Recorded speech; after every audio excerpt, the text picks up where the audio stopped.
नमस्कार, सत्यदर्शन न्यूज मध्ये आपले स्वागत आहे. मी पायल शहा. एक नजर टाकूया आजच्या ठळक घडामोडीवर. पार्थ पवारांना मिळाला मोठा दिलासा. मुंडवा जमीन गैरव्यवहार प्रकरणात पार्थ पवार यांना मोठा दिलासा मिळालाय. या प्रकरणात पार्थ पवार यांच्यावर गंभीर आरोप करण्यात आले होते. मात्र तपासाअंती दाखल करण्यात आलेल्या चार्जशीटमध्ये पार्थ पवार यांचं नाव समाविष्ट करण्यात आलेले नाही. त्यामुळे पार्थ पवार यांच्यावरील सर्व आरोप मागे घेण्यात आल्याचं स्पष्ट झालंय.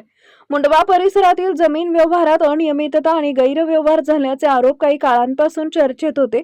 या प्रकरणात पार्थ पवार आणि संबंधित अधिकाऱ्यांची नावं पुढे आली होती. त्यामध्ये पार्थ पवार यांचं नाव राजकीय वर्तुळात मोठी चर्चा रंगली होती. मात्र तपास यंत्रणांनी सखोल चौकशी केल्यानंतर दाखल केलेल्या चार्जशीटमध्ये पार्थ पवार यांचं नाव नसल्याचं स्पष्ट झालंय.